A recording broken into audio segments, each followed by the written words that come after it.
So பாருங்கள், வேதாகமம் வந்து பைபிள், அது வந்து ஒரு ஹிஸ்ட்ரி புக்.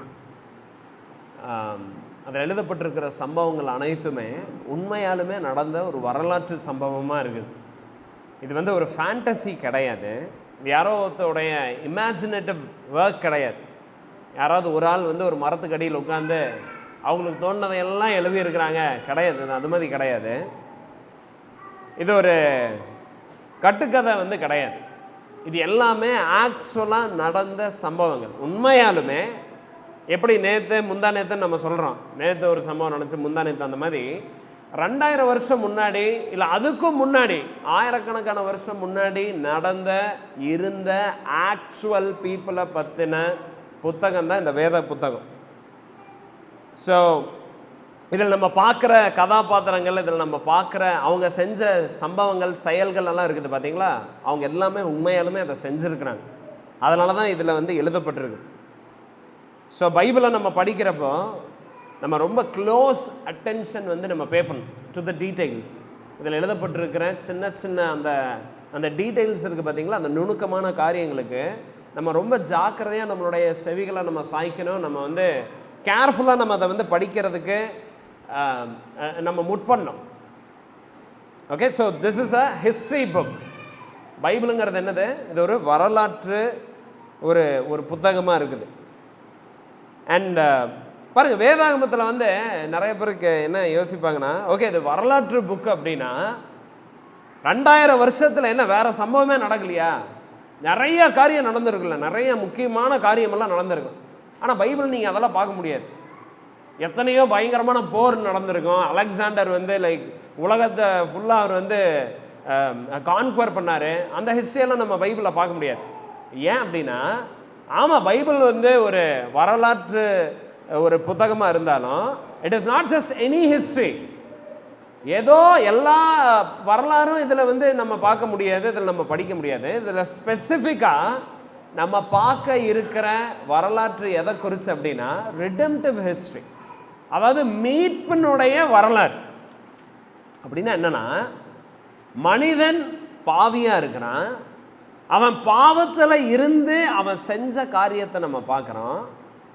அண்ட் ஆண்டவர் மனுஷனை படைச்ச ஆண்டவர் என்ன பண்ணுறாருனா, இந்த மனுக்குலத்தை, ஸோ முழு மனுக்குலமும் பாவத்தில் விழுந்திருக்கா, இந்த பாவத்தில் இருக்கிற மனுக்குலவை அவர் மீட்கிறதுக்கு அவர் என்ன பண்ணார்? இதுதான் ரிடெம்டிவ் ஹிஸ்ட்ரி.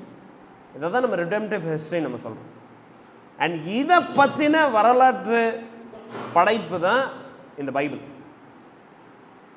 அண்ட் ஸோ இதை நம்ம படிக்கிறது ஏன் டபுள் மடங்கு அவசியமாக இருக்குதுன்னா, இது ஜஸ்ட் உண்மையான சம்பவங்கள் மாத்திரம் கிடையாது. இது வந்து நம்மளுடைய ஆத்துமாக்கும் நம்மளுடைய ஆவிக்குரிய என்ன அந்த சின் இருக்குது பார்த்தீங்களா, பாவத்தை டீல் பண்ணுற இல்லை அதனுடைய வரலாறு என்ன, எப்படி பாவம் வந்து வந்துச்சு, அண்ட் எப்படி அதிலிருந்து மீண்டு வர்றது, அண்ட் அதிலே இருக்கிற ஜனங்களுக்கு எங்கே போய் முடிய போகுது, இது எல்லாமே எழுதப்பட்டிருக்கிறது பைபிளில் தான். So redemptive history. பைபிள் வந்து எனி ஹிஸ்ட்ரியை ரெக்கார்ட் பண்ணல, எல்லா வரலாறையும் ரெக்கார்ட் பண்ணுறது பைபிளுடைய வேலை கிடையாது. ஸ்பெசிஃபிக்காக ரிடெம்டிவ் ஹிஸ்ட்ரி, மீட்பின் வரலாறை ரெக்கார்ட் பண்ணப்பட்டிருக்கிறது தான் பைபிளில் வந்து இருக்குது.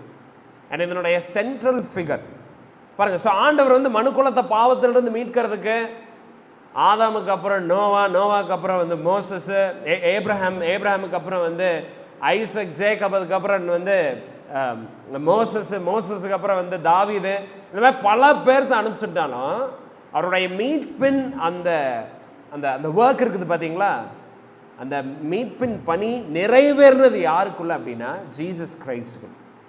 ஸோ இயேசு கிறிஸ்து தான் இந்த புத்தகத்தினுடைய இல்லை வரலாற்றினுடைய சென்ட்ரல் ஃபிகராக இருக்கிறார். ஜீசஸ் இல்லாமல் there is no history. ஒரு வரலாறே கிடையாது, வரலாறுக்கு பாயிண்ட் கிடையாது. பாருங்க, நம்ம நிறைய ஏகப்பட்ட வரலாறு இருக்குது. யாரை பற்றி கேட்டாலும் எங்கள் வரலாறு தெரியுமான்னு பேசுவாங்க. எல்லா வரலாறும் படிக்கிற அளவுக்கு வேர்த் கிடையாது. It is not worth knowing. என்னுடைய வரலாறு எங்கள் 5 தலைமுறை முன்னாடி 10 தலைமுறை முன்னாடி இந்த கதையை படித்து யாருக்காவது சல்லி பைசாக்கு பிரயோஜனம் இருக்குமா? இருக்காது. That's not going to pay any அதுக்கு எந்த பெனிஃபிட்டும் கிடையாது. சில ராஜாக்களை பற்றி படிக்கலாம், அவங்க எப்படி பில்டிங் கட்டினாங்க, அவங்க எப்படியெல்லாம் இருந்தாங்க, ஓகே அதை நம்ம படிக்கலாம். அண்ட் அவங்க பண்ண தப்பை நம்ம பண்ணாமல் இருக்கிறதுக்கு நம்ம படிக்கலாம். பட் ஹிஸ்ட்ரியில் நம்ம எத்தனையோ காரியங்களை தெரிஞ்சுக்கலாம், தெரியாமல் இருக்கலாம். அது பிரயோஜனமாக இருக்கும், பிரயோஜனமாக இருக்காது. பட் நம்ம எல்லாருமே படிக்க வேண்டிய, தெரிஞ்சுக்க வேண்டிய ஒரு வரலாறு இருக்குதுன்னா அது எந்த மீட்பின் வரலாறு? கிறிஸ்து மையமாக இருக்கிறது. அவர் என்ன பண்ணார்? அவருடைய பிறப்பு, அவருடைய வாழ்வு, அவருடைய மரணம், அவருடைய உயிர்த்தெழுதல் இருக்குது பார்த்தீங்களா? This is a center, he is a central figure in redemptive history. and இவரை நம்ம படிச்சே ஆகணும், because he truly existed. உண்மையாலுமே கிறிஸ்து இருந்தார். அவர் என்ன பண்ணாருங்கிறத நம்ம கண்டிப்பாக படித்தாகும். ஸோ இதை நம்ம ஒரு மைண்டில் வந்து நம்ம வச்சுக்கலாம். Before we start our passage for today, நம்ம இன்றைக்கி நம்ம பார்க்க வேண்டிய அந்த வேதாகம பகுதியை நம்ம பார்க்குறதுக்கு முன்னாடி இதை ஞாபகம் வச்சுக்கோங்க. ஓகே, இப்போ நம்ம பார்க்க போகிறது ஒரு வரலாற்று சம்பவம், உண்மையாலுமே நடந்த ஒரு சம்பவத்தை தான் நம்ம படிக்கிறது. யாருடைய வாழ்க்கையிலிருந்து? இயேசு கிறிஸ்துடைய வாழ்க்கையிலிருந்து. ஸோ நம்ம எடுத்துக்கலாம். யோவான் 18வது அதிகாரத்தில், ஜான் சாப்டர் 18ல் நம்ம இப்போ 28லிருந்து 28வது வசனத்திலிருந்து 38வது வசனம் வரைக்கும் நம்ம இன்றைக்கி பார்க்குறோம். ஸோ ஹிஸ்டாரிக்கல் அக்கவுண்ட் இது, நான் படிக்கிறேன். அவர்கள் காய்பாவின் இடத்திலிருந்து இயேசுவை தேசாதிபதியின் அரண்மனைக்கு கொண்டு போனார்கள். அப்பொழுது விடியற்காலமாக இருந்தது. தீட்டுப்படாமல் பஸ்காவை புசிக்கிறதுக்காக அவர்கள் தேசாதிபதியின் அரண்மனைக்குள் பிரவேசியாதிருந்தார்கள். ஆதலால் பிலாத்து அவர்களிடத்தில் வெளியே வந்து, இந்த மனுஷன் மேல் என்ன குற்றம் சாட்டுகிறீர்கள் என்றான். அவர்கள் அவனுக்கு பிரதியுத்தரமாக, இவன் குற்றவாளியாய் இராவிட்டால் இவனை உம்மிடத்தில் ஒப்பு கொடுத்திருக்க மாட்டோம் என்றார்கள். அப்பொழுது பிலாத்து அவர்களை நோக்கி, இவரை நீங்களே கொண்டு போய் உங்கள் நியாயப்பிரமாணத்தின்படி நியாயந்தீருங்கள் என்றான். அதற்கு யூதர்கள், ஒருவனையும் மரண ஆக்கினை செய்ய எங்களுக்கு அதிகாரம் இல்லை என்றார்கள். தாம் இன்ன விதமான மரணமாய் மரிக்கப் போகிறார் என்பதை குறித்து இயேசு குறிப்பாய் சொல்லி இருக்கிற வார்த்தை நிறைவேறத்தக்கதாக இப்படி சொன்னார்கள். அப்பொழுது பிலாத்து மறுபடியும் அரண்மனைக்குள் பிரவேசித்து இயேசுவை அழைத்து, நீ யூதருடைய ராஜாவா என்று கேட்டான். இயேசு அவனுக்கு பிரதியுத்தரமாக, நீராய் இப்படி சொல்லுகிறீரோ அல்லது மற்றவர்கள் என்னை குறித்து இப்படி உமக்கு சொல்லுகிறார்களோ என்றார். பிலாத்து பிரதியுத்தரமாக, நான் யூதனா? உன் ஜனங்களும் பிரதான ஆசாரியரும் உன்னை என்னிடத்தில் ஒப்பு கொடுத்தார்கள், நீ என்ன செய்தாய் என்றான். இயேசு பிரதியுத்தரமாக, என் ராஜ்யம் இவ்வுலகத்திற்குரியதல்ல, என் ராஜ்யம் இவ்வுலகத்திற்குரியதல்ல, ஆனால் நான் யூதரிடத்தில் ஒப்பு கொடுக்கப்படாதபடிக்கு என் ஊழியக்காரர் போராடியிருப்பார்களே.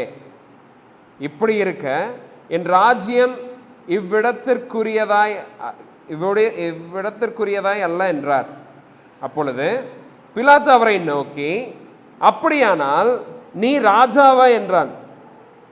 இயேசு பிரதியுத்தரமாக, நீர் சொல்லுகிறபடி நான் ராஜாதான். சத்தியத்தை குறித்து சாட்சி கொடுக்க நான் பிறந்தேன், இதற்காகவே இந்த உலகத்தில் வந்தேன். சத்திய ஆவியானவன் எவனும் என் சத்தம் கேட்கிறான் என்றார். அதற்கு பிலாத்து, சத்தியமாவது என்ன என்றான். மறுபடியும் அவன் யூதர்களிடத்தில் வெளியே வந்து, நான் அவனிடத்தில் ஒரு குற்றமும் காணேன். நம்ம படித்தது வேதாகமத்திலிருந்து நடந்த ஒரு சம்பவத்தினுடைய ஒரு பகுதி. ஸோ நம்ம லாஸ்ட் ஃபியூ வீக்ஸாக நம்ம பார்த்துட்டு இருக்குது ஜீசஸோடைய அரெஸ்ட். ஏசு கிறிஸ்து கைது பண்ணப்படுறதை நம்ம பார்த்தோம். மிட் நைட்டில் அரெஸ்ட் பண்ணப்படுறாரு. தேர்ஸ்டே மிட் நைட்டில் அந்த சம்பவம் நடக்குது. ஏன்னா அவர் அரெஸ்ட் பண்ணப்படுறப்போ வந்து ஒரு பெரிய ஃபோர்ஸோடு வந்து அவரை போய் அரெஸ்ட் பண்ணுறாங்க. அண்ட் நீங்கள் நம்ம வசனத்தில் வந்து வாசிக்கிறோம், யூதர்களுடைய ஊழியக்காரர், அதாவது temple officers of the Jews, அவங்க போகிறாங்க. அதுக்கப்புறம் ரோமன் சோல்ஜர்ஸ் 1000 பேர்த்துக்கு தளபதி, அதுக்கப்புறம் அவருடைய சோல்ஜர்ஸ், அவங்க எல்லோரும் வந்து போய் அவர் வந்து அரெஸ்ட் பண்ணுறாங்க. அரெஸ்ட் பண்ணதுக்கப்புறம் என்ன பண்ணுறாங்க, எல்லோரும் அவர் வந்து கட்டி எங்கே கூட்டிகிட்டு போகிறாங்க, பிரதான ஆசாரியர் இடத்துல வந்து கூட்டிகிட்டு போகிறாங்க, அன்னாஸுக்கிட்ட வந்து கூட்டிகிட்டு போகிறாங்க. ஏன்னா அண்ணா வந்து அந்த டைமில் பிரதான ஆசாரியராக இல்லை. உங்களுக்கு ஞாபகம் இருக்குல்ல, நம்ம என்ன படிச்சுட்டு இருக்கிறோன்னா 18th சாப்டரில் நம்ம இருக்கிறோம், ஜானில் ஜீசஸோடைய அரெஸ்ட்டை நம்ம பார்த்துட்ருக்கோம். ஸோ நம்ம லாஸ்ட்டாக நம்ம பார்த்தப்ப என்னென்னா, இயேசுவை அரெஸ்ட் பண்ணிடுறாங்க கெத்செமனே தோட்டத்திலிருந்து. அரெஸ்ட் பண்ணி அன்னாஸுங்கிற அந்த ஹை ப்ரீஸ்ட்கிட்ட கூட்டிகிட்டு போகிறாங்க. அந்த வருஷத்தினுடைய பிரதான ஆசாரி அண்ணா கிடையாது, அண்ணாவுடைய மருமகனாக இருக்கிற கைஃபா தான் அந்த டைமில் வந்து பிரதான ஆசாரியாக இருக்கிறாரு. அப்புறம் ஏன் அண்ணா கிட்ட கூட்டிகிட்டு போகிறாங்க? ஏன் அண்ணா கிட்ட கூட்டிகிட்டு போகிறாங்கன்னா, அன்னாஸ் என்ன நினைக்கிறாரோ அதுதான் வந்து நடக்கும். ஓகே, அன்னாஸோடைய 5 பசங்க பிரதான ஆசாரியாராக இருந்தாங்க. அதுக்கப்புறம் அவருடைய மருமகனும் இப்போ பிரதான ஆசாரியாக இருக்கிறான். ஸோ எப்படினாலும் டைரெக்டாக இவர் ரூல் பண்ணலினாலும், அஃபிஷியலாக இவருடைய சைன் இல்லைனாலும், இவர் சொல்கிறது தான் நடக்கும். ஸோ முதல்ல அன்னாஸ் கிட்ட தான் கூட்டிகிட்டு வராங்க. மிட் நைட் அரெஸ்ட் நடக்குது. அண்ட் ஜீசஸை அரெஸ்ட் பண்ணி நேராக அன்னாஸ் கிட்ட கூட்டிகிட்டு வராங்க. அன்னாஸ் கேள்விகளை கேட்குறாரு. பாருங்கள், இது எல்லாமே இல்லீகலாக நடக்குது. அரெஸ்ட் மிட் நைட் நடந்தாலும் ட்ரையல் வந்து விசாரணை வந்து நைட்டில் நடக்கக்கூடாது. யூதர்களுடைய நியாய பிரமாணத்தின்படி, அவங்களுடைய சட்டத்தின்படி இரவில், அது நடுராத்திரியில் வந்து விசாரணை நடக்கக்கூடாது. ஸோ இவங்க என்ன பண்ணுறாங்க, ஒரு போலி விசாரணையை வந்து அந்த இடத்துல செய்கிறாங்க. ஸோ அன்னாஸ் வந்து சில கேள்விகளை கேட்குறாரு. அண்ட் ஜீசஸ் என்ன சொல்கிறாருன்னா, எனக்கு வந்து நீங்கள் எதை ப்ரொடியூஸ் பண்ணுங்கள், விட்னஸை ப்ரொடியூஸ் பண்ணுங்கள், சாட்சியை கொண்டு வாங்க அப்படின்னு அன்னாஸ்கிட்ட வந்து ஜீசஸ் வந்து சொல்கிறார். அண்ட் அன்னாஸ் வந்து டென்ஷன் ஆகிடுறாரு.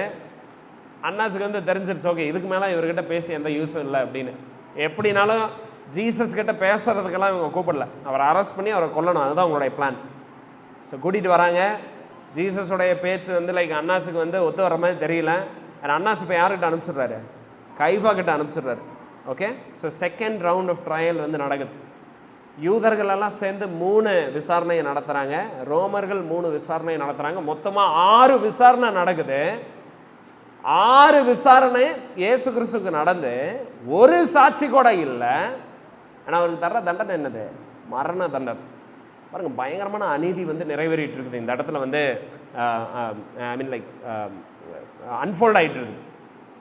ஸோ என்ன ஆகுது, அன்னாஸ் கைஃபாஸ் கிட்ட அனுப்பிச்சிடுறாரா.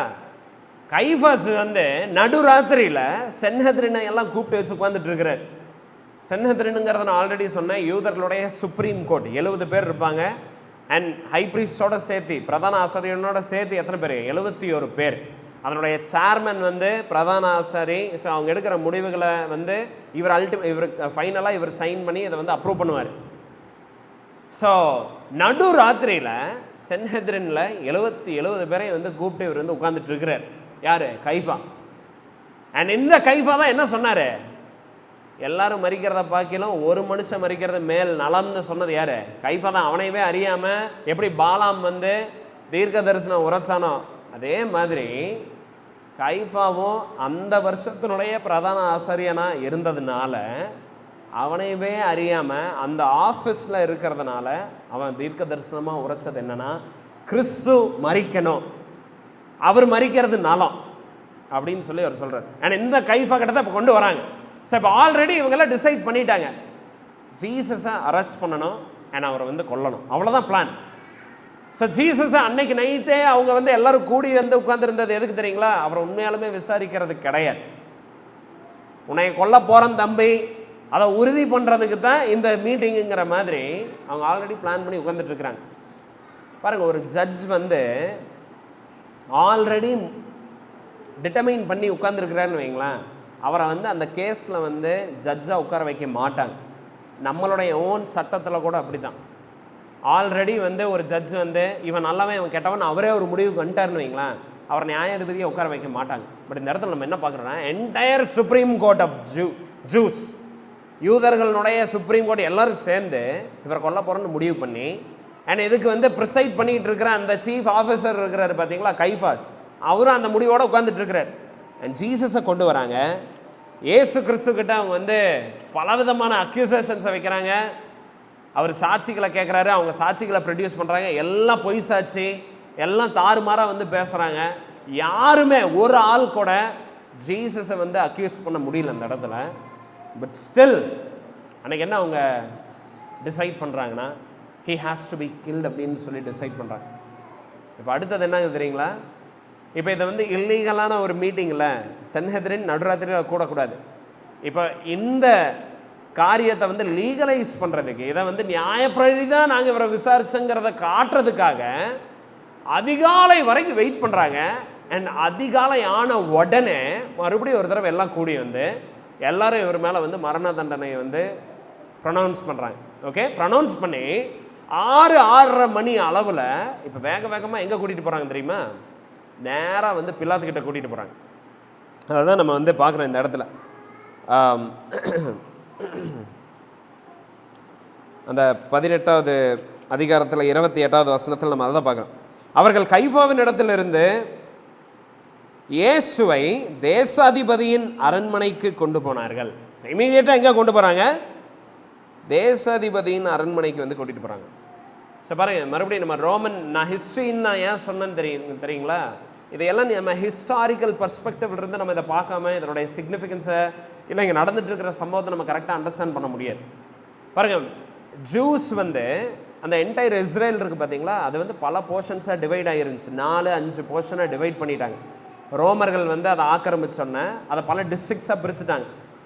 அண்ட் இந்த கலிலேயாங்கிற பகுதியை ஆண்டுட்டு இருந்தவர் யார் அப்படின்னா ஏரோது ராஜா.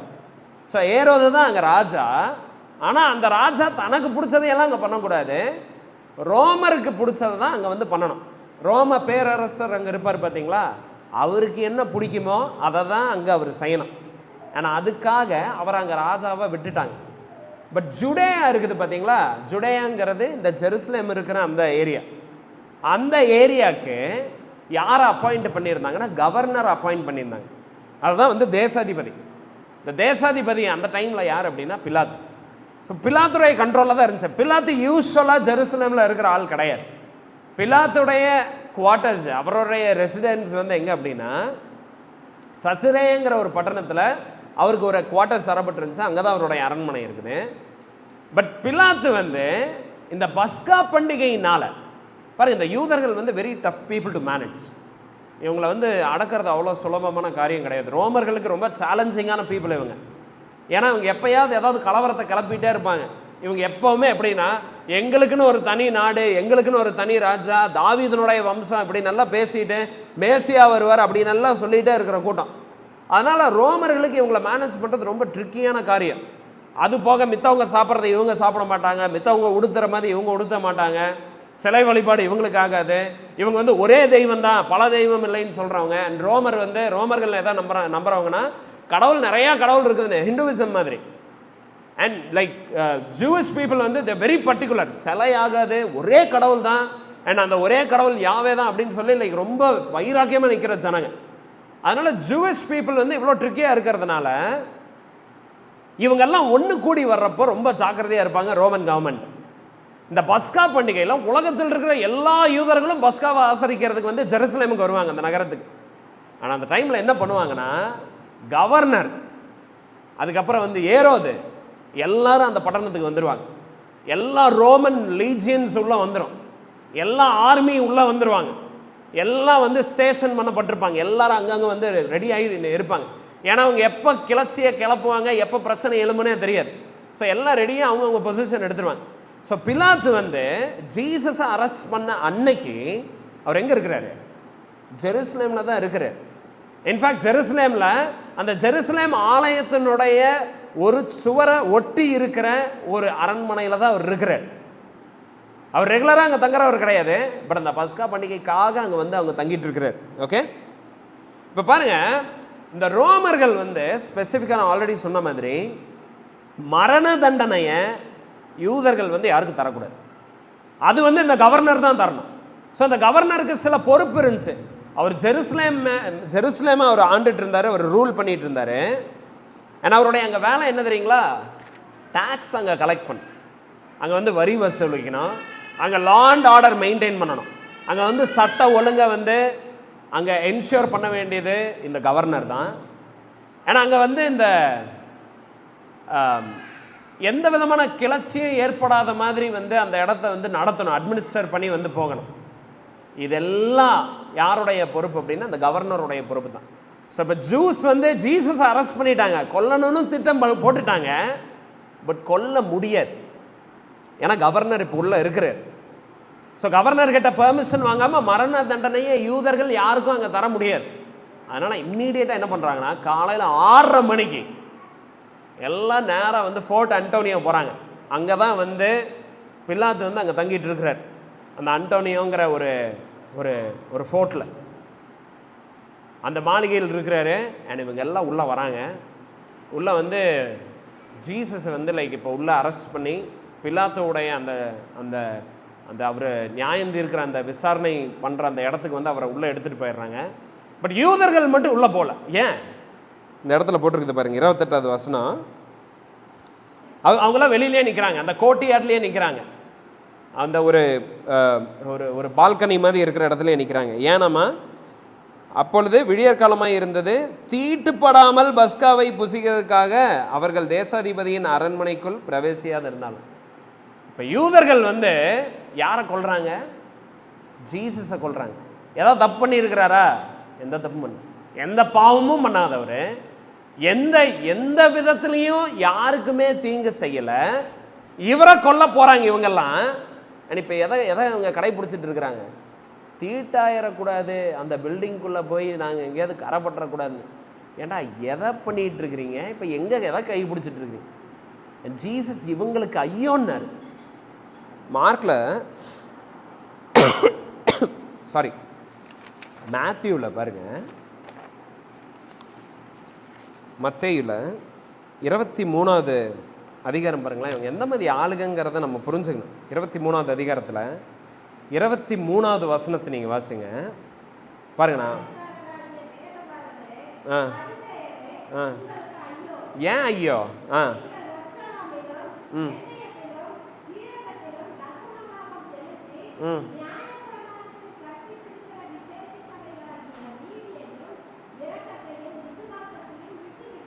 பாருங்க, இவங்க என்ன பண்ணுறாங்கன்னா வெந்தயத்தில் தசம பாகம், ஓகேவா, அதுக்கப்புறம் வந்து சீரகத்தில் தசம பாகம். ஆனால் எதை விட்டுட்டாங்க? நியாயப்பிரமாணத்தில் கற்பிக்கப்படுற விசேஷமானவைகளை விட்டுட்டாங்க. எதெல்லாம் விசேஷமானவைகள்? நீதி, இரக்கம், விசுவாசம், இதை எல்லாத்தையும் விட்டுட்டு இதையெல்லாம் கடைப்பிடிச்சிட்டு இருக்கிறாங்க. அண்ட் ஜீசஸ் வந்து ஒரு சூப்பரான ஒரு வேர்ஸை அடுத்த வசனத்தில் சொல்கிறார். 24 வசனம் பாருங்கள். இவங்க எப்படிப்பட்ட வேலை தெரியுங்களா? கொசு இல்லாதபடி வடிகட்டி ஒட்டகத்தை விழுங்குறவர்களாம் இருக்கிறாங்களாம்மா அவங்க. ஸோ அதாவது சின்ன சின்ன ஐயோ இதில் கரெக்டாக இருக்கணும், அதில் கரெக்டாக இருக்கணும்னு இருந்து இருக்கிறதுலே பெரிய பெரிய விஷயத்தில் கோட்டையை விட்டுட்டு இருக்கிறாங்க. அண்ட் அப்படிப்பட்டவங்க தான் இந்த ஜூவிஷ் பீப்புள். ஜீசஸை கொல்ல போகிறாங்க. ஒரு பயங்கரமான, அதாவது ஜீவ ஊற்ற இவங்க வந்து மர்டர் பண்ண போகிறாங்க. இப்போ வந்து தீட்டாயிடக்கூடாதுன்னு வந்து வெளியில் நின்றுட்டு இருக்கிறாங்களாம். என்ன ஒரு ஹிப்பாக்ரஸி பாருங்கள். பாருங்கள், ரிலிஜன் இருக்குது பார்த்தீங்களா, மத சடங்காச்சாரம். இந்த மத சடங்காச்சாரம் எல்லாம் கிறிஸ்து இல்லாமல் இருக்கிற பட்சத்தில் எம்டியாக இருக்குது, அதில் ஒன்றுமே கிடையாது.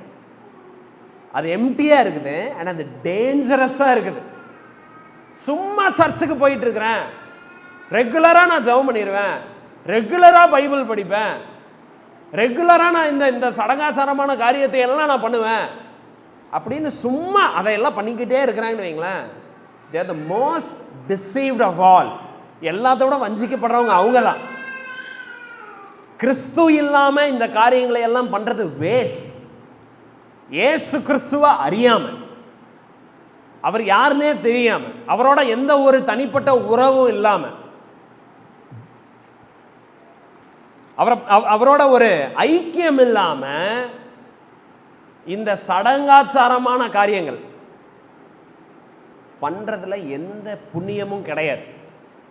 அண்ட் இந்த பீப்புள் எல்லாம் அதை தான் பண்ணிட்டு இருந்தாங்க.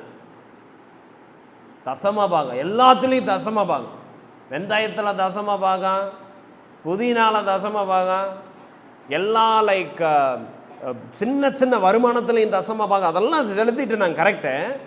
பட் கிறிஸ்துவோடைய வார்த்தையை கேட்கறதுல அவங்களுக்கு எந்த டிசைரும் கிடையாது. அவர் கீழ்ப்படியறது அவங்களுடைய டிசைர் கிடையாது. அவரை நேசிக்கிறது கிடையாது. அவருடைய பேச்சை கேட்கறதுல இல்லை அதை தியானிக்கிறதுல அவங்களுக்கு எந்த விருப்பமும் கிடையாது. என் கடைசியில் அவரை போய் கொல்ல போயிட்டு இருக்கிறாங்க.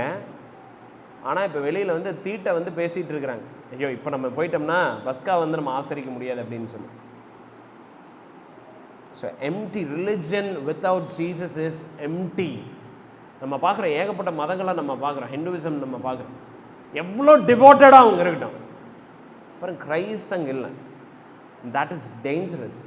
இஸ்லாம், நீங்கள் முஸ்லிம்ஸை பாருங்கள், எவ்வளோ பண்ணுறாங்க, ரிலிஜியஸாக எவ்வளோ பண்ணுறாங்க. கிரைஸ்ட் இல்லை. And that is dangerous. கிறிஸ்து இல்லாத மதம், அதை குறித்து நம்ம எச்சரிக்கை உள்ளவர்களாக இருக்கும். கிறிஸ்தவர்கள் நீங்கள் பார்த்துங்க, நீங்கள் பெரிய பெரிய சபை கட்டிகிட்டு இருக்கிறாங்க, பெரிய பெரிய சர்ச், ஏகப்பட்ட டினாமினேஷன்ஸில் கட்டிகிட்டு இருக்காங்க. பட் ஜீசஸ் கிடையாது.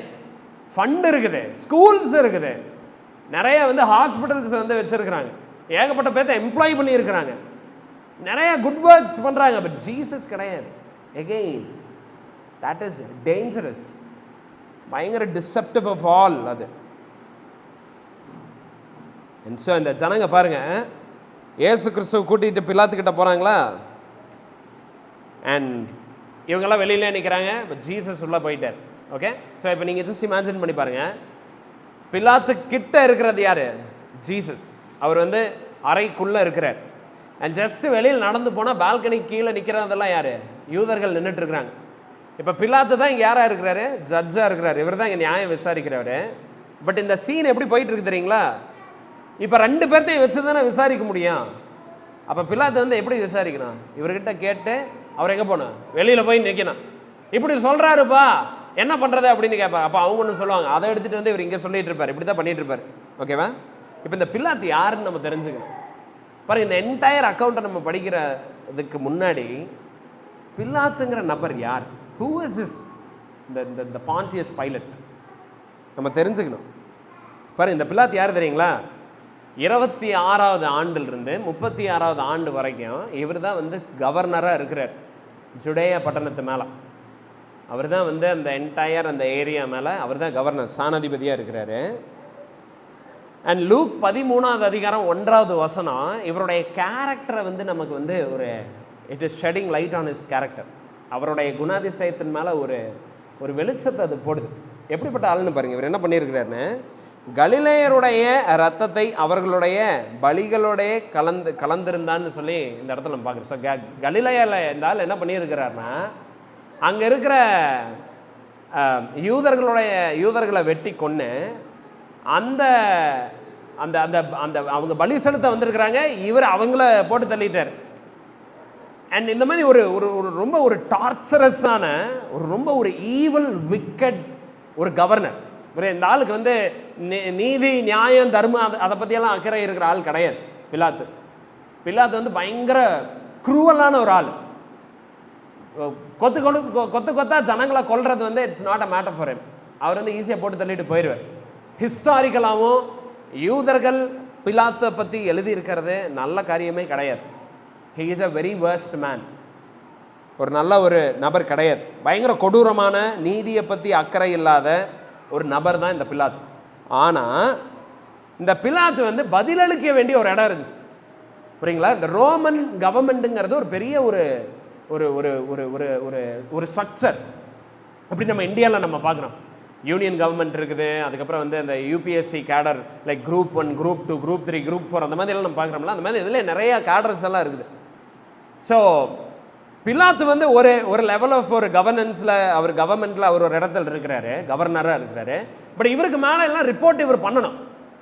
அண்ட் பிலாத்து என்னவெல்லாம் பண்ணுறாரோ டைரக்டாக இவர் யாருக்கு ரிப்போர்ட் பண்ணணும் அப்படின்னா, ரோம அந்த பேரரசர் இருக்கார் பார்த்தீங்களா, எம்பரர் சீசருக்கு இவர் ரிப்போர்ட் பண்ணும். அண்ட் பாருங்க, பிலாத்து உண்மையாலுமே ஒரு சாதாரண ஆள் கிடையாது. ஒரு நல்ல அட்மினிஸ்ட்ரேட்டிவ் கெப்பாசிட்டி இருக்கிற ஆள் தான்.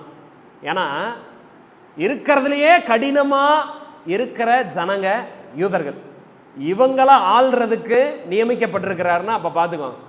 ஸோ அந்த அட்மினிஸ்ட்ரேட்டிவ் ஸ்கில்லு, அந்த அக்யூமெண்ட் எல்லாம் இருக்குது. அண்ட் இப்படி இவருக்கு பொறுப்பு தந்திருக்கிறாங்க. அந்த பொறுப்பை இவர் 10 வருஷம் வச்சு காப்பாற்றிருக்கிறார். ஸோ அதுவும் ஒரு நல்ல ஒரு ஏன்னா ஒரு இவரை பற்றி, இவர் கேரக்டரை பற்றி, இவருடைய அட்மினிஸ்ட்ரேஷனை பற்றி ஒன்று சொல்லுது. அண்ட் அப்படி இவருக்கு இந்த இடத்த தந்ததுக்கு இன்னொரு காரணம் என்னன்னா, இந்த சீசர் இருக்கிறாங்க பார்த்தீங்களா, அந்த ராயன், இங்கே இப்போ பிலாத்துக்கு மேலே இருக்கிற ராயன் பேர் என்னன்னா டைபீரியஸ். அவர் தான் வந்து அங்கே அந்த டைமில் சீசராக இருந்தார், பேரரசராக இருந்தார். டைபீரியஸுக்கு முன்னாடி ஒருத்தர் பேரரசராக இருந்தார். அவர் பேர் வந்து அகஸ்டஸ் சீசர். இந்த அகஸ்டஸ் சீசருடைய பேத்தியை தான் இந்த பிலாத்து வந்து கல்யாணம் பண்ணியிருந்தார். ஸோ ஒரு கனெக்ஷன் இருந்துச்சு இவருக்கு அந்த மேல் குரூப்போட. அதுவும் ஒரு ரீசன் இவரை வந்து யூதேயா மேலே வந்து இவரை கவர்னராக அப்பாயிண்ட் பண்ணது. ஓகேவா? ஸோ இந்த பிலாத்து தான் இங்கே இருக்கிறார். அண்ட் இந்த பிலாத்துக்கு வந்து எப்படியாவது இந்த டைபீரியஸை வந்து பிரியப்படுத்துகிற மாதிரி நடந்துக்கணும். ஸோ பாருங்க, இந்த டைபீரியஸுக்கு வந்து யார் மேலே அக்கறையெல்லாம் கிடையாது, நீதி மேலே அக்கறை கிடையாது, எவன் மேலேயும் அவருக்கு வந்து வச்சு வெட்டி பார்க்குற ஆளெல்லாம் கிடையாது. அதாவது வெட்டொன்று துண்டு ரெண்டுன்னு பேசுகிற ஆள், நேருக்கு நேராக அடிக்கிற ஆள், அந்த மாதிரி ஆள் தான் பைலட் பிலாத்து.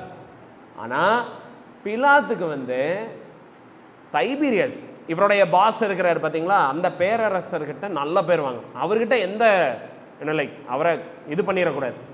ஏன்னா அந்த டைபீரியஸ் வந்து இவனை விட கொடூரமான ஆள் அந்த டைபீரியஸ். ஸோ இவர் வந்து லைக் அந்த நல்ல டேர்ம்ஸில் இருக்கணும்னு நினச்சிட்டு இருக்கிற ஒரு நபர். அண்ட் இவர் அவருக்கு பதில் சொல்லணும்.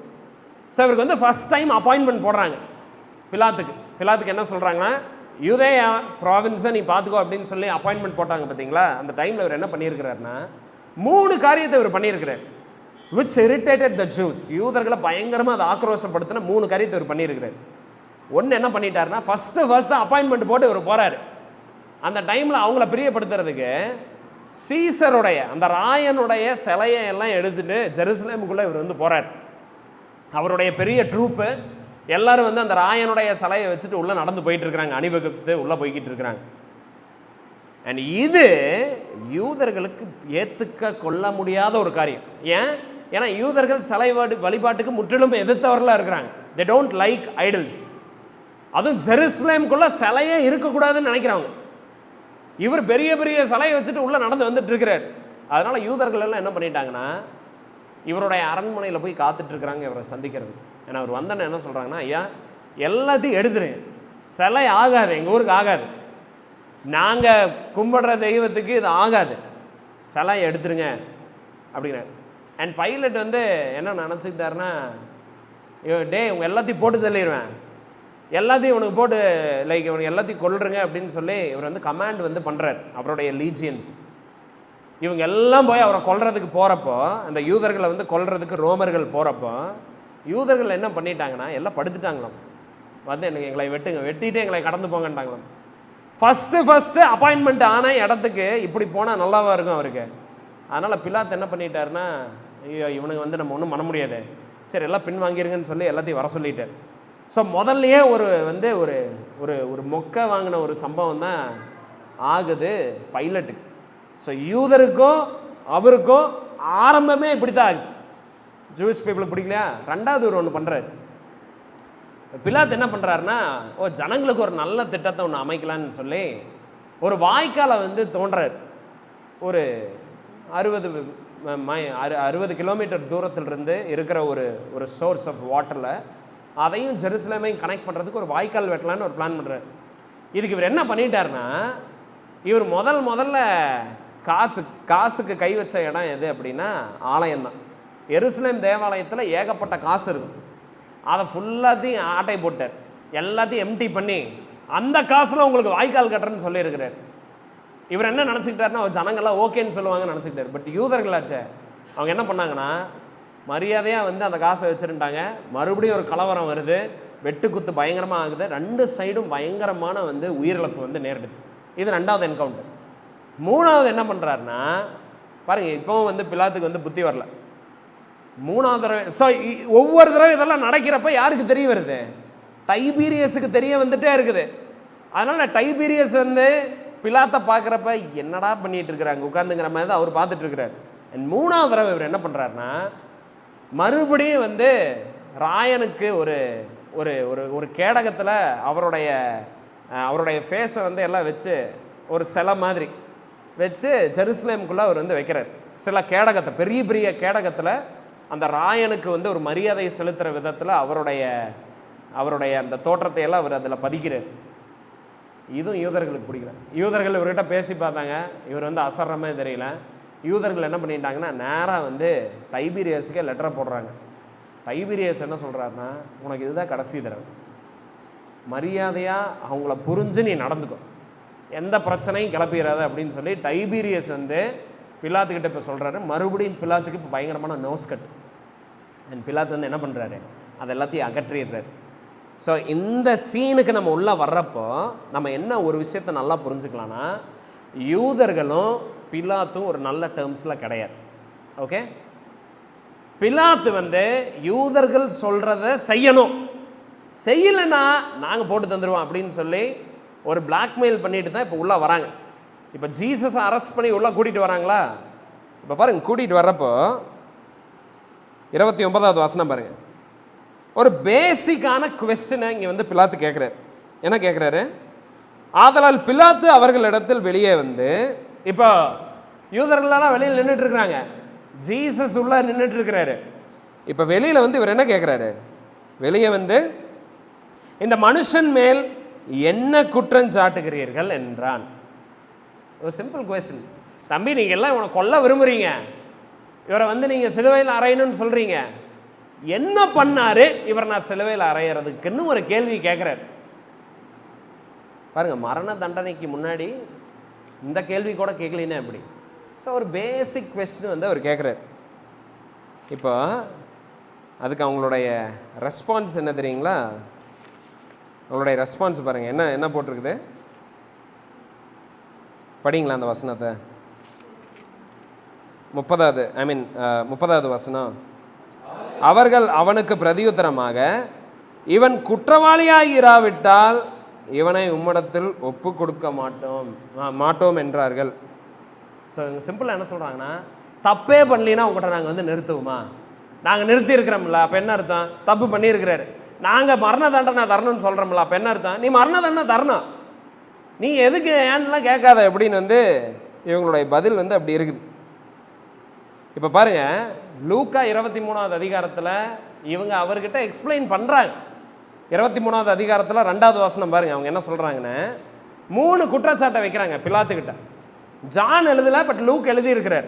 ஸோ பிலாத்து வெளியில் வந்து கேட்குறாரு, என்னப்பா பண்ணார் இவருன்னு கேட்குறப்ப அவங்க 3 குற்றச்சாட்டை வைக்கிறாங்க. என்னென்னது? இவன் தன்னை கிறிஸ்து எனப்பட்ட ராஜா அப்படின்னு வந்து தன்னை சொல்லிக்கிறாரு அப்படின்னு சொல்லி ஃபர்ஸ்ட் குற்றச்சாட்டு. ஸோ ஃபர்ஸ்ட் குற்றச்சாட்டு என்ன? இயேசு கிறிஸ்து தன்னை ராஜாவாக சொல்கிறாரு.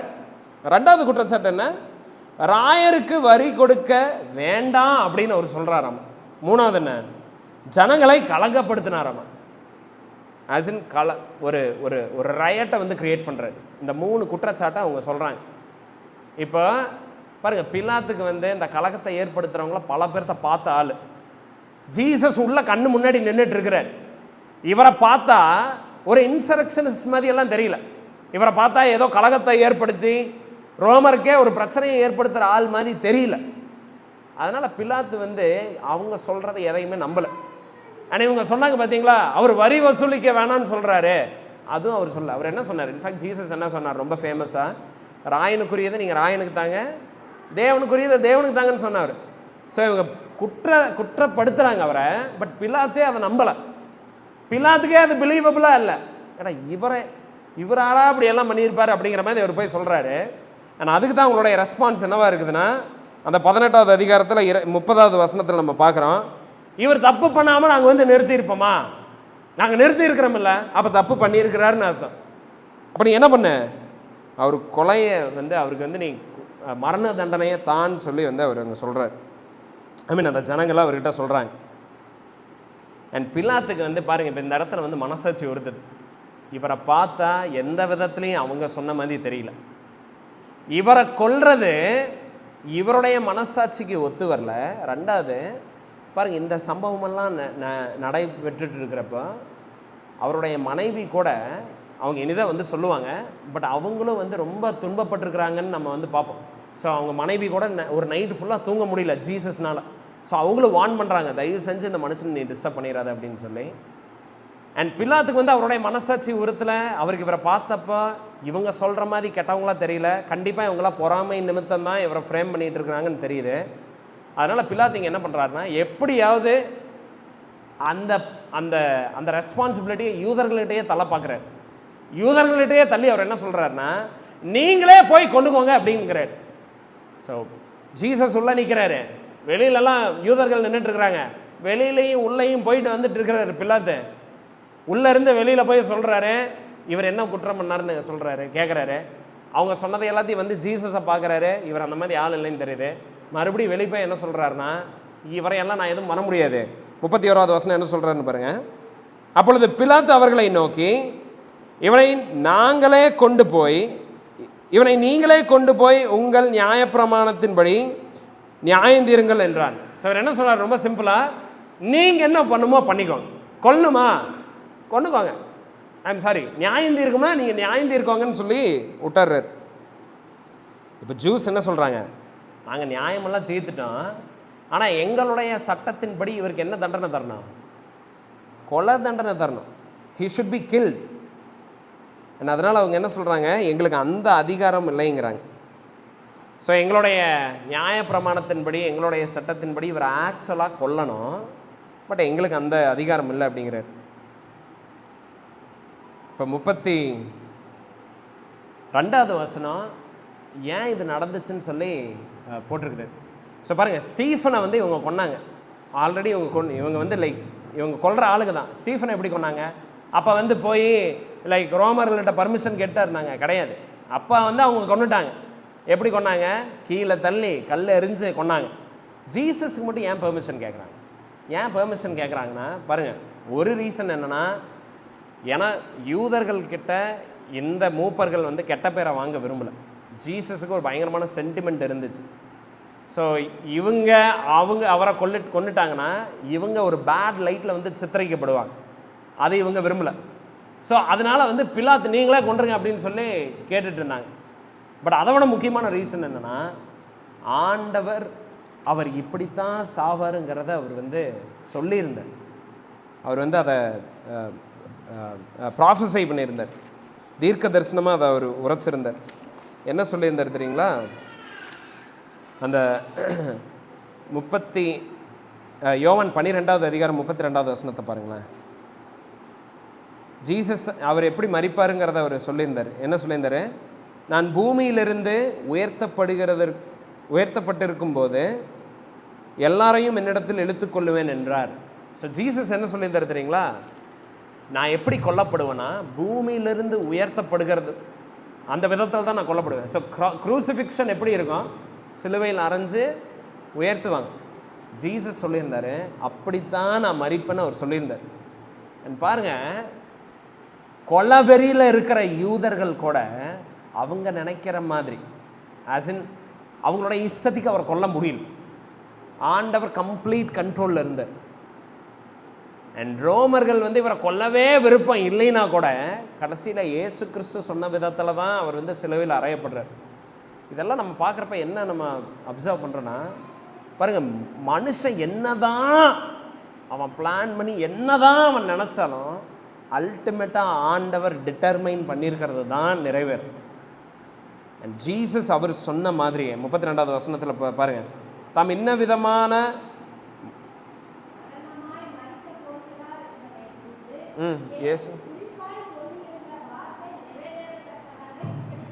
பாருங்க, ஒருவேளை இயேசு கிறிஸ்து நீதியுள்ள வாழ்க்கையெல்லாம் வாழ்ந்து நல்ல ஒரு எல்லாத்தையும் ஓடி அவருடைய மரணத்தில் இது நிறைவேறாமல் இருந்தால் கூட அவர் உண்மையான மேசியாவாக இருந்திருக்க மாட்டார். பாருங்கள், அவருடைய டெத்து முதல் கொண்டு அவருடைய மரணம் முதல் கொண்டு ஆல்ரெடி சொன்ன விதமாக தான் நிறைவேறுச்சு. எதுவுமே ஆல்ரெடி எழுதியிருந்த ப்ராஃபஸிக்கு எகெயின்ஸ்டாக போகவே கிடையாது. எல்லா தீர்க்க தரிசனத்தையும் நிறைவேற்றுறார் இயேசு கிறிஸ்து. அவருடைய மரணத்திலையும் அதை நிறைவேற்றுறதை நம்ம பார்க்குறோம். ஸோ ஜீசஸ் அதை ஃபுல்ஃபில் பண்ணுறதுக்காக தான் அவர் அப்படி கொல்லப்பட்டதை நம்ம பார்க்குறோம். ஓகே, ஸோ பாருங்கள் 33 நம்ம பார்க்கலாம். 33வது வசனம் என்ன போட்டிருக்குது 33ல்?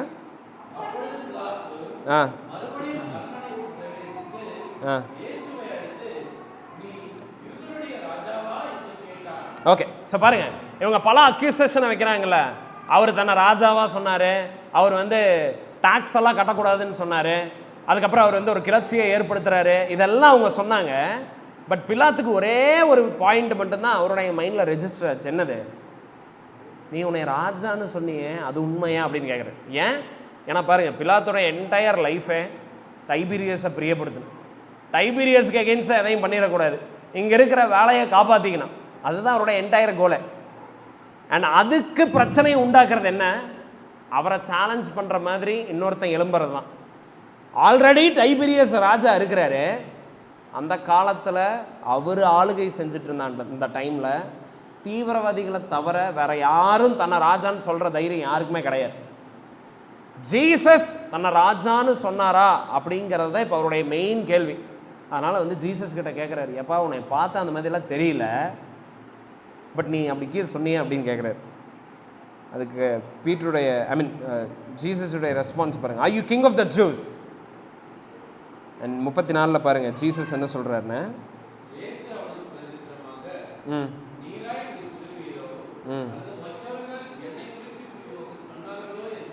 இப்போ ஜீசஸ் என்ன கேட்குறாருன்னா, என்னைய பார்த்தா ரோம சாம்ராஜ்யத்துக்கு ஆபத்தை உண்டாக்குற மாதிரி தெரியுதா? உங்களுக்கு அப்படி தெரியுதான்னு கேட்குறாரு. இல்லை அவங்கெல்லாம் அப்படி சொல்கிறதுனால நீங்கள் என்கிட்ட வந்து கேட்குறீங்களான்னு கேட்குறாரு. அதுக்கு வந்து பிலாத்துடைய ரெஸ்பான்ஸ் பாருங்கள் 35. அவர் என்ன கேட்குறான்னா, நான் உங்களாப்பா, நான் யூதனா? இந்த யூதர்கள் எல்லாம் தான் உன்னை பார்த்து இப்படி எல்லாம் பயந்துட்டு இருக்கிறாங்க. அவங்க தான் இப்படி ஒரு குற்றச்சாட்டை சொல்கிறாங்க. நான் சொல்லலை, நான் வந்து லைக் ஐம் நாட் ஜூ, நான் யூதன் கிடையாது.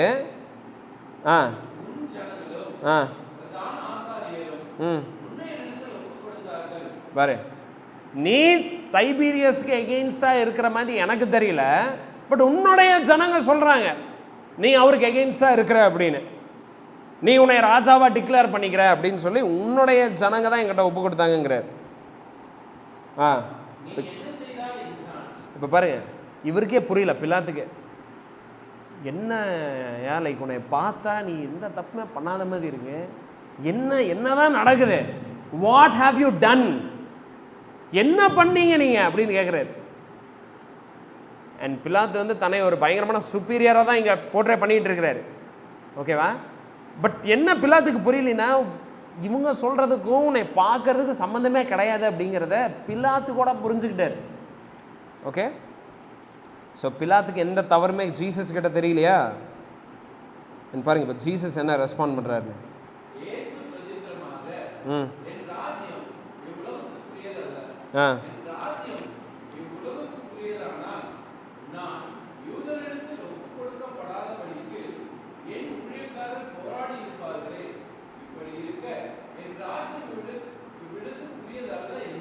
ஓகே, ஸோ ஜீசஸ் என்ன ரெஸ்பாண்ட் பண்ணுறாருன்னா, நீ ராஜாவா அப்படின்னு கேட்டார்ல பிலாத்து, அதை அவர் நோன்னு சொல்லலை. அவர் என்ன சொல்கிறாருன்னா, ஆமாம் நான் ராஜா தான், எனக்கு ஒரு ராஜ்யமும் இருக்குது, அண்ட் என்னுடைய ராஜ்யத்தில் எனக்குன்னு ஊழியக்காரர்களும் இருக்கிறாங்க, பட் இதெல்லாமே டிஃப்ரெண்ட். ஆஸ் இன் இந்த உலகத்து மாதிரி கிடையாது, இந்த உலகத்துக்குரியது கிடையாது இது எதுவுமே. ஸோ பிலாத்துக்கிட்ட அவர் என்ன சொல்கிறாருன்னா, இன்னொரு நான் சிம்பிளிஃபை பண்ணி சொல்லணும்னா, என்னுடைய ராஜ்யம் வந்து ஆவிக்குரிய ரீதியில் தான் நான் வந்து லைக் இதை எல்லாத்தையும் நான் சொல்லிகிட்டு இருக்கேன்.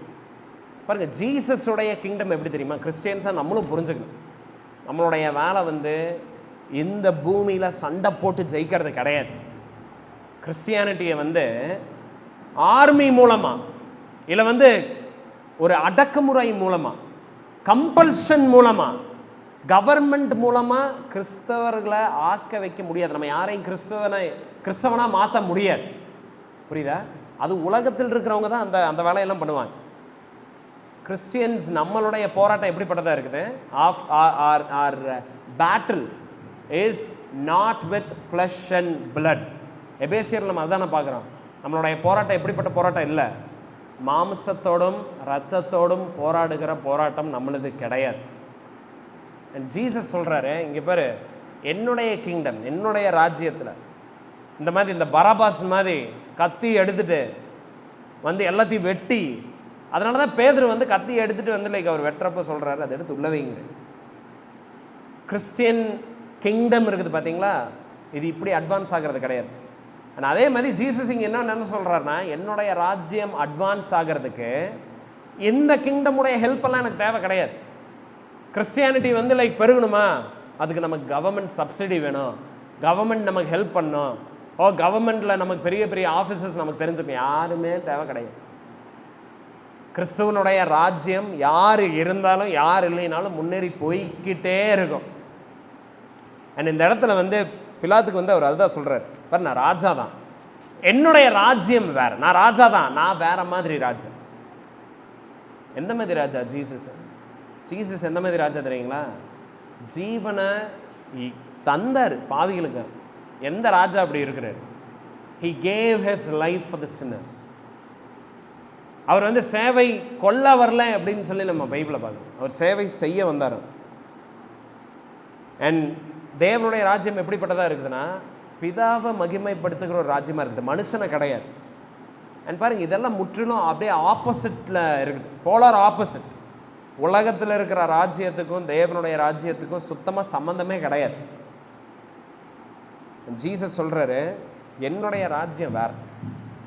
என்னுடைய ராஜ்யம் ஒருவேளை இங்கேயே இருந்துச்சுன்னா உங்கள் ஆளுங்க சண்டை போட்டுட்டு இருக்கிற மாதிரி எனக்கும் ஒரு குரூப் வந்து சண்டை போட்டுட்டு இருப்பாங்க. பட் என்னுடைய ராஜ்யம் இந்த பூமியிலே கிடையாது. என்ன அதுக்காகவும் வரல, புரியுதா? ஜீசஸ் இந்த பூமியில் வந்து நம்மளை வந்து அப்படியே ஏதோ வந்து ஒரு மிலிட்டன்ட் மாதிரி எல்லாத்தையும் போய் வந்து லைக் சண்டை போட்டு ஜெயிக்கிறதுக்கு அதுக்கு நம்மளை அழைக்கும். That's not a job. இன்றைக்கி நிறைய பேர் இதை தப்பாக புரிஞ்சுக்கிட்டு பாருங்கள், நிறையா இந்த கிரெகரின்னு சொல்லி ஒருத்தர் இருந்தார், ஏர்லி சர்ச் ஃபாதர். அவர் வந்து என்ன பண்ணிட்டாருன்னா, சர்ச்சையும் ஸ்டேட்டையும் மிக்ஸ் பண்ணிட்டார். அதாவது சபையையும் கவர்மெண்ட் இருக்குது பார்த்தீங்களா, ரெண்டையும் இணைச்சிட்டார். ஸோ சர்ச்சு தான் வந்து கவர்மெண்ட்டுக்கு மேலே இருக்குது. அண்ட் பைபிளில் இருக்கிற அவர் எதையெல்லாம் அதாவது சட்டப்பிரகாரமாக ஒருத்தனை வந்து வலுக்கட்டாயமாக பைபிளில் இருக்கிறத கீழ்ப்படிய வைக்கிறது, அப்படி பண்ணலைன்னா அவன் குற்றவாளின்னு சொல்லி அவனை வந்து ஜெயிலில் போடுறது, அந்த மாதிரியெல்லாம் பண்ணிகிட்டு இருந்தாங்க. கிறிஸ்டியானிட்டி அந்த மாதிரி கிடையாது. ஓகே, கிறிஸ்துவை நம்ம ராஜாவாக ஏற்றுக்கொள்கிறோம். எப்படி? மனப்பூர்வமாக, உற்சாகமாக, நம்மளுடைய ஓன் லைக் அந்த ஜாயில் நம்ம பண்ணுறோம், புரியுதா? கிறிஸ்துவுக்கு ஒரு நாள் எல்லாருமே கீழ்ப்படிவாங்க. ஒரு நாள் வரப்போகுது, எல்லாருமே வந்து எல்லா முழங்காலும் முழங்கும், எல்லா நாவும் அறிக்கை செய்ய ஒரு நாள் வரும். அது இரண்டாம் வருகையில். பட் இப்போ ஜீசஸ் வந்தது அந்த மாதிரி விதத்தில் கிடையாது. ஓகே, ஸோ ஜீசஸ் இங்கே அதை தான் வந்து எக்ஸ்பிளைன் பண்ணுறார். அண்ட் 37 பாருங்களேன், அதை சொன்னோன்னு 37 பிலாத்து என்ன சொல்கிறாரு?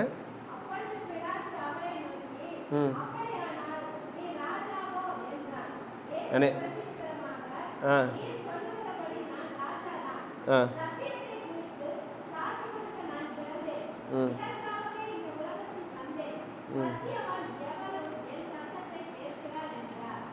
ஸோ இங்கே ஜீசஸ் என்ன சொல்கிறாருன்னா, ஆமாம் நான் ராஜா தான், நான் பிறந்தது எதுக்காகனா, நான் வந்தது எதுக்காகனா, ஜனங்க பாவத்தில் இருக்கிறாங்க, அந்த பாவத்திலிருந்து மீட்கிறதுக்காகத்தான் நான் இந்த பூமிக்கு வந்திருக்கிறேன்.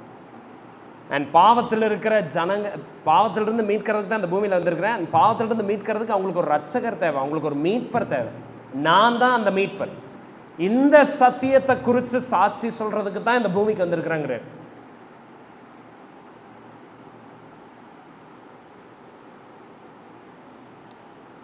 ஸோ இப்போ பாருங்க, இயேசு கிறிஸ்துக்கு ஒரு ராஜ்யம் இருக்குதுங்கிறாரு. அவர் ஒரு ராஜாவாக இருக்கிறாருங்கிறாரு. அதுக்கப்புறம் அவர் என்ன சொல்கிறாருன்னா, நான் சத்தியத்துக்கு சாட்சி கொடுக்கத்தானே அந்த பூமிக்கு வந்திருக்கிறேன், இதெல்லாம் பிலாத்துக்கிட்ட சொல்லிட்டு இருக்கிறாரு. பிலாத்துக்கு இங்கே என்ன பிரச்சனைனா, பிலாத்துடைய மைண்டில் இவர் சொல்கிறத குறித்து எந்த அக்கறையுமே அவர் கிடையாது. ஏன்னா அவர் பார்த்துட்டு இருக்கிறதெல்லாம் என்னென்னா, அவருடைய வேலைக்கு ஏதாவது கொல்லி வைக்கிற மாதிரியான இங்கே இருக்கா இல்லையாங்கிறது மட்டும்தான். ஒருவேளை பிலாத்து தன்னையை தாழ்த்தி, ஐயா நீங்கள் என்ன சொல்ல வரீங்க, நீங்கள் ராஜாங்கிறீங்களே, என்ன மாதிரியான ராஜா? நீங்கள் வந்து லைக் சத்தியத்துக்கு சாட்சி சொல்ல வரேன்னு சொல்லியிருக்கிறீங்களே, என்ன மாதிரியான சாட்சி அது அப்படின்னு கேட்டிருந்தாருன்னா, இயேசு கிறிஸ்து பிலாத்துக்கு தன்னை வெளிப்படுத்தி இருப்பார். பட் பிலாத்து வந்து சத்தியவானா, அதாவது கூறியவனா இல்லாதனால பிலாத்து வந்து அதை கேட்கல. பாருங்கள், உலகத்தில் நிறையா பேர் பைபிளை பற்றி, ரிலிஜனை பற்றி, நிறையா லைக் காட்லி திங்ஸை பற்றி எல்லாம் பேசுகிற மாதிரி எல்லாம் இருக்கும், கேள்வி எல்லாம் கேட்குற மாதிரி எல்லாம் இருக்கும், கேட்பாங்க. ஆனால் பதில் சொல்கிற வரைக்கும் எல்லாம் அவங்க வெயிட் பண்ணிகிட்டு இருக்க மாட்டாங்க. ஜஸ்ட்டு கேட்டுட்டு போயிடுவாங்க, அவ்வளோதான், புலம்புவாங்க, அவ்வளோதான். பட் அந்த புலம்புனதுக்கப்புறம் அந்த குவெஸ்டனுக்கான ஆன்சர் அதை கேட்டு அதை ரிசீவ் பண்ணி உண்மையாலுமே அதை தேடுகிற ஜனங்க கிடையாது. அண்ட் பிலாத்து வந்து இங்கே ஜீசஸை விசாரிச்சுட்டு இருக்கிறாரு, பட் ஒரு ட்ரூ சென்ஸில் கிடையாது, உண்மையான வாஞ்சை கிடையாது, அவர் யாருன்னு தெரிஞ்சுக்கிற உண்மையான வாஞ்சையெல்லாம் அவர் கிடையாது. அண்ட் பாருங்கள், ஜீசஸ் வந்து இதெல்லாம் சொல்கிறாரா, நான் சத்தியத்துக்கு தான் சாட்சி கொடுக்க வந்தேன், யாரெல்லாம் சத்தியத்தினுடைய பிள்ளைகளாக இருக்கிறாங்களோ அவங்கெல்லாம் நான் சொல்கிறத கேட்பாங்க, இதெல்லாம் சொல்கிறாரு. பிலாத்து 38 பாருங்கள் அவர் என்ன சொல்கிறாருன்னு பாருங்க. இப்போ பிலாத்து ஒரு பயங்கரமான குவெஸ்டின் கேட்குறாரு, என்னது சத்தியம்னா என்னன்னு கேட்குறாரு. நல்ல குவெஸ்டின். ஓகே, ஜீசஸ் பேசுனதையெல்லாம் பார்த்து ஒரு சரியான குவெஸ்டின் கேட்குறாரு. அதுக்கப்புறம் ஆனால் என்ன பண்ணுறாரு,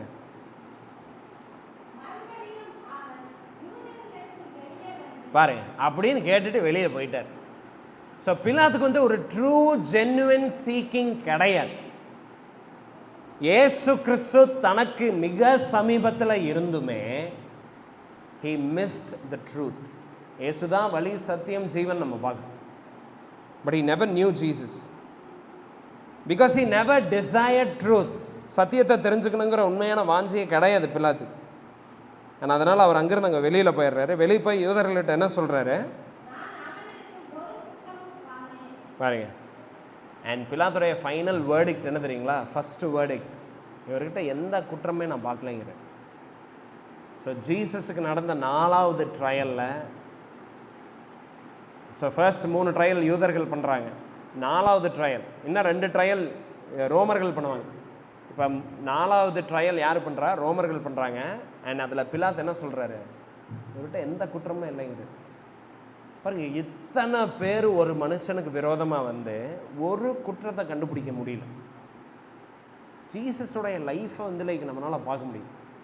எவ்வளோ ஒரு பர்ஃபெக்டான சின்லெஸ் லைஃப், இவ்வளோ எனிமீஸ், இத்தனை எதிரிகள், இத்தனை வந்து லைக் இயேசு கிறிஸ்துவை கொல்லணும்னு தேடிட்டு இருக்கிற ஜனங்க கூட அவர்கிட்ட ஒரு குற்றத்தை கூட கண்டுபிடிக்க முடியும். அண்ட் பிலாத்து வந்து பயங்கரமான டேஞ்சர், இவர் வந்து லைக் ரோம சாம்ராஜ்யத்துக்கே ஒரு விரோதமான ஆள் அப்படி நல்லா பேசிகிட்டு இருக்கிறப்போ பிலாத்து விசாரிக்கிறாரு. பிலாத்து கூட என்ன சொல்கிறாரு, எந்த குற்றமே இல்லையாப்பா அவர்கிட்டங்கிறாரு. இப்படிப்பட்ட ஒரு ரட்சகரை வந்து அன்னைக்கு எல்லாருமே வந்து சிலுவையில் அறையிறதுக்கு வந்து முற்படுறாங்க. யாருமே பார்க்காத காரணம் மெயினாக என்ன தெரியுங்களா, ஏன்னா யாருக்கிட்டையுமே உண்மையாலுமே சத்தியத்தை தேடுகிற வாஞ்சை கிடையாது. அதுதான் main reason. Nobody chat the truth. யாருமே சத்தியத்தின் மேலே வாஞ்சை உள்ளவர்களோ விருப்பப்படுறவர்களோ அன்னைக்கு கிடையாது. ஸோ இன்றைக்கி வந்து நம்மளும் வந்து இந்த ரிலிஜியஸாக எக்ஸ்டர்னலாக நம்ம என்ன பண்ணிகிட்டு இருக்கிறோமோ அதை வச்சு நம்ம கடவுளை பிரியப்படுத்திகிட்டு இருக்கிறோமா இல்லையான்னு நம்ம மெஷர் பண்ணிகிட்டு இருக்கிறோன்னு வைங்களேன், நம்மளும் வந்து சத்தியத்தை விரும்புகிற ஜனங்களாக நம்மளும் இருக்க மாட்டோம். உண்மையாலுமே சத்தியத்தை விரும்புகிற ஜனங்களாக நம்ம இருந்தோம்னா நம்ம எதை சோதிச்சு பார்ப்போம், நம்மளோட இருதயத்தை பார்ப்போம். நம்மளுடைய இருதயம் கிறிஸ்துவ அறிஞ்சிருக்குதா, நம்மளுடைய ஹார்ட்டில் நம்ம கிரைஸ்டை நம்ம எங்கே வச்சிருக்கிறோம். இவங்க யார் வேணாலும் எனி டைம் ஜீசஸ் கிட்ட போய் ஹெல்ப்பை கேட்டிருந்தாங்கன்னா கிடச்சிருந்துருக்கு. பாருங்க, கல்லன் வந்து கடைசி நேரத்தில் அவனுடைய ஸ்டேட்மெண்ட் என்ன, நீங்கள் உங்களுடைய ராஜ்யத்தில் வரப்போ என்னை நினைங்கன்னா சிம்பிள், முடிஞ்சது. அவனுடைய முழு ட்ரஸ்ட்டை தூக்கி கிரைஸ்ட் மேலே வச்சுட்டான், அவ்வளோதான். அண்ட் பிலாத்திங்க கேட்டுட்டு இருக்கிறாரு, இவருக்கு ராஜ்யம் இருக்குதுன்னு கேட்குறாரு, இவர் ராஜாவாக இருக்கிறாருன்னு கேட்குறாரு. பட் இவருடைய ராஜ்யத்தை பற்றி தெரிஞ்சுக்கணுங்கிற கொஞ்சம் கூட வாஞ்சை இல்லாமல் பிலாத்தனைக்கு வாழ்ந்தான். கடைசியில் அவர் எப்படி தெரியுமா செத்தாரு, கொஞ்சம் வருஷம் கழித்து சூசைட் பண்ணி செத்துறாரு பிலாத்து. ஸோ எந்த வேலையை பாதுகாக்கணும்னு நினச்சாரோ, எந்த ராஜாவை பிரியப்படுத்தி வாழணும்னு நினச்சாரோ, கடைசியில் வந்து லைக் அவரால் அதையவே பண்ண முடியல. அவருக்கு அந்த வேலை போயிடுது. அதுக்கப்புறம் சூசைட் பண்ணி ரொம்ப ஒரு அவரை பற்றி அதுக்கப்புறம் நம்ம எங்கேயுமே பார்க்க முடியாது. அவருடைய லைஃப் வந்து முடிஞ்சிருக்கு. கிறிஸ்டியன்ஸாக நம்ம இன்னைக்கு நினைவுல நம்ம வச்சுக்க வேண்டியது என்னென்னா, பாருங்கள், ஜீசஸ் இருக்கிறாரா நம்மளுடைய லைஃப்பில், நம்ம பண்ணுற எல்லா காரியத்திலும் கிறிஸ்து இருக்கிறாரா, கிரைஸ்ட் நம்ம பார்க்குறோமா, அவரை நம்ம க்ளோரிஃபை பண்ணுறோமா, அவரை நம்ம ஆனர் பண்ணுறோமா, அவர் நம்ம வாழ்க்கையினுடைய ராஜாவாக இருக்கிறாரா? அதுதான் வந்து லைக் நம்ம மைண்டில் வந்து ஞாபகம் வச்சுக்கணும். நம்ம ஜெபிக்கலாம். ஆண்டவரே, இந்த காலை வேளைக்காக உங்களுக்கு நன்றி செலுத்துக்கிறோம்ப்பா. ராஜா, நீங்கள் தான் சத்தியமாக இருக்கிறீங்க, நீங்கள் தான் ஜீவனாக இருக்கிறீங்க, நீங்கள் தான் வழியாக இருக்கிறீங்க. ஆண்டவரே, இந்த சத்தியத்தை அறிகிறதன் மூலமாக தான் ஆண்டவரே நாங்கள் விடுதலை ஆகிறோம். நாங்கள் உண்மையாலுமே we are truly liberated, Lord. சத்தியத்தை அறிவீர்கள், சத்தியம் உங்களை விடுதலையாக்கும் நாங்கள் பார்க்குறோம். ஆண்டவரே, இயேசுவை அறியாமல் நாங்கள் என்ன பண்ணிகிட்டு இருந்தாலும் நாங்கள் இன்னும் பாண்டேஜில் தான் ராஜா இருக்கிறோம்.